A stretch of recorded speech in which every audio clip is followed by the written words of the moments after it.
This video was brought to you by Raycon. So I've been using Raycon's everyday E25 earbuds for a while now, and if you're on the lookout for a new pair, I'd like to recommend trying these instead of going back to your plain old wired mess. I, for one, don't miss anything about wires while doing my morning routine, exercising, listening to music, etc. The E25s offer a noise-isolating fit, powerful bass, a variety of colors, 6 hours of playtime, and best of all, Raycon offers a 45-day free return policy so you can make absolutely sure they're the right wireless earbuds for you. Get 15% off today at buyraycon.com/rainbot or by clicking the link down below.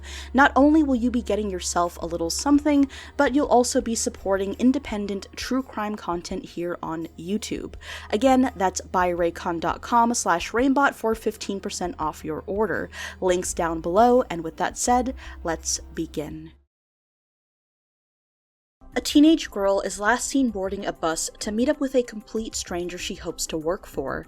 Over 4 decades later, the FBI is still stumped, but newly released audio evidence could be the key to cracking her case. For tonight's Unsolved Mystery, we explore the abduction of one Margaret Ellen Fox.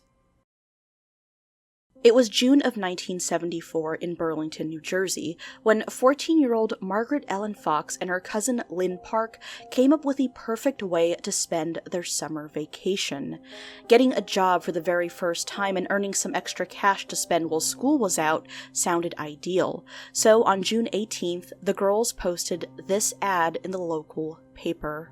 Babysitters, experienced teen girls work at your house, followed by 2 phone numbers, one for each girl's household. It would take no time at all for someone to respond to the advertisement. A man who identified himself as John Marshall called the Park household the very next morning, and according to him, he was in need of help watching his 5-year-old son at their Mount Holly home. The offer was $40 a week, about $200 in today's money. To any teenager, this amount would be a definite draw, and while the offer sounded promising, Lynn's parents decided not to give her permission to take the job, given that it was out of town. John Marshall decided to try again, this time calling the other number listed on the ad, which would put him in contact with Margaret Fox, who, unlike Lynn, was able to secure permission to accept the job from her father. Margaret's mother was also worried about her daughter going out of town to work 5 days a week, but nonetheless, the deal was sealed. Margaret was asked to start that weekend, but before too long, Marshall called the house once more, telling Margaret's father that he'd need to postpone until Monday due to the sudden passing of his mother-in-law. The Fox family didn't think much of this, and a new date was set, Monday, June 24th. The big day had finally arrived. Margaret got herself ready, left her parents a note, and at approximately 8:40 a.m., she boarded the bus to Mount Holly as planned. She even had her brother see her off at the bus stop. Margaret's instructions were to get off the bus once in Mount Holly, then to make her way to the corner of High and Mill Street to meet John Marshall's wife, who he said would be driving a red Volkswagen. From that point on, the plan was for Mrs. Marshall to drive Margaret to her home, introduce her to her 5-year-old son, and have Margaret back home by 2:30 at the latest. Only that is not what happened. 8:40 a.m. was the last time anyone from the Fox family saw Margaret, and on top of that, Margaret was supposed to call home once she made it to the Marshalls' residence, but that call never came. One might assume that maybe Margaret simply forgot, as many young people would, but once 2:30 came and left, things started to seem more than a little off. Margaret's mother began to worry, and at 3:30 p.m. she decided to give John Marshall's phone number a call, only to be told by the person on the other side that there was nobody named Margaret Fox present. Confused, Mrs. Fox called once more, and this time she was told that she'd been calling a supermarket payphone. At this point, panic began to set in for the Fox family. Margaret's mother began frantically calling anyone with the last name Marshall in the Mount Holly area, while Margaret's father drove down there himself to do a boots-on-the-ground search for the rest of the afternoon. After coming up empty-handed, however, the family called the police. The question at this point, of course, was what happened to Margaret, and for the sake of the investigation, all possibilities needed to be explored. When teenagers go missing, the first question is always if they'd simply ran away, but according to the family, Margaret had no reason to.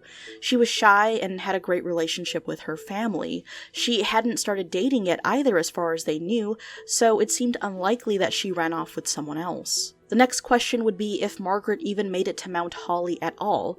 Keep in mind, her brother watched her board the bus with his own 2 eyes that same morning. Police questioned residents near High and Mill Street where Margaret was supposed to disembark, and several of them remember seeing a girl fitting the description getting off the bus around the time Margaret was estimated to arrive. With all this said, no matter how you spin it, there was no denying that John Marshall, whoever he was most likely responsible for Margaret's disappearance. But unfortunately, all they had on him was that he sounded like a male, aged 35 to 45, and that he'd been supposedly driving that red Volkswagen. No address was given, and it was assumed that he was using a bogus name. By all accounts, the man seemed like a ghost. That is, until June 28th, 4 days into Margaret's disappearance.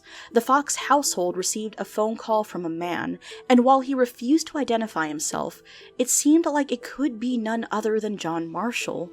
Mrs. Fox had picked up the phone, and that's when the person on the other end said, $10,000 might be a lot of bread, but your daughter's life is the buttered topping. The caller wanted $10,000, about $50,000 today, as ransom. This message was reiterated the next day when the Fox family received a ransom note in the mail that repeated what was said on the call basically verbatim, but this time it was signed so long again with an emphasis on the letters S, L, and A, but what this meant was never actually confirmed. The family, of course, was willing to pay up, but no clear method for delivering the money was actually outlined to them, and on July 1st, just a couple days later, another letter arrived in their mailbox. This time, it said that the deal was actually off, and that the Fox family had, quote, goofed. But the most chilling thing about this letter is this. It once again reiterated the line about bread and butter, but in the past tense.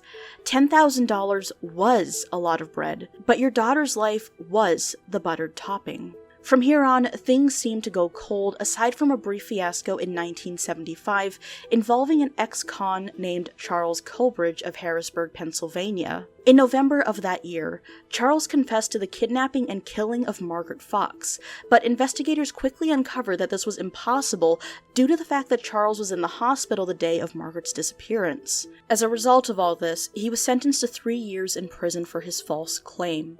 This red herring aside, the Fox family had absolutely nothing to go off of.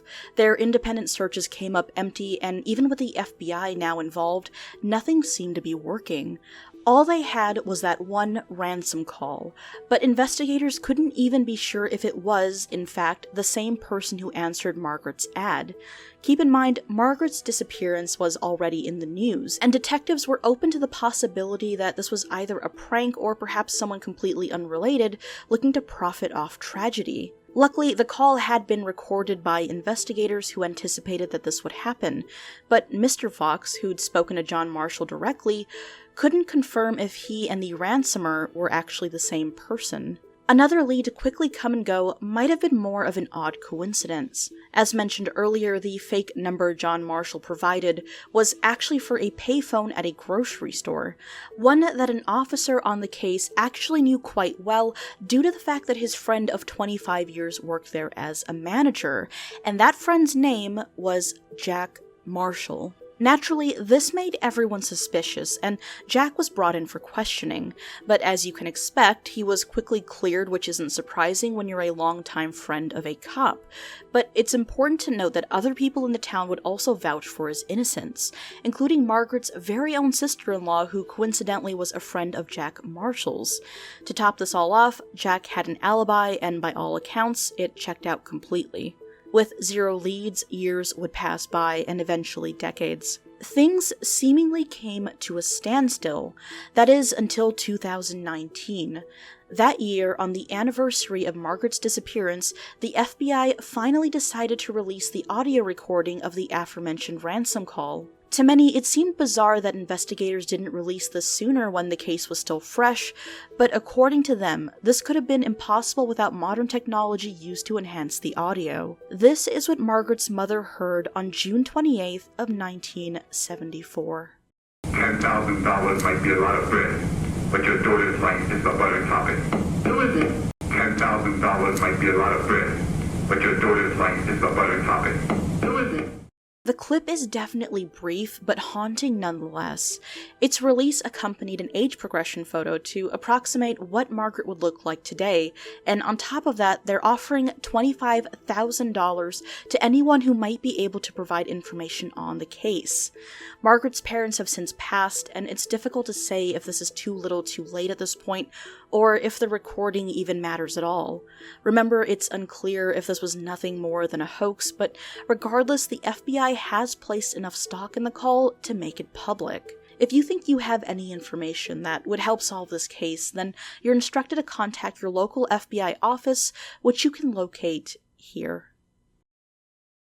Today's patrons are AJ Runaway, Astro, Base of Shadow, Bloody the Elf, Borealis Knight, Catherine L, Connor H, Corky Barks, Daniel G, David G, Isaac, Eric M, Esper Nix, Fern, Gelforel, Chris M, Lance, Mortal Nat, Psycho, Roxanne S, Sean the CHB, Tyler T, Ulysses, Aaron V, Amelia J, Andrew L, Benjamin M, Eric H, Francisco B, It's Mitt, YOLO for Jesus, Jake M, James M, Joel H, Keith Z, Luck B, Matt J, Melody, Nick B, S. Estrada, Scorian S, Sophie A, Sydney G, T. Gorman, Tristan J, Zerai, and AJM.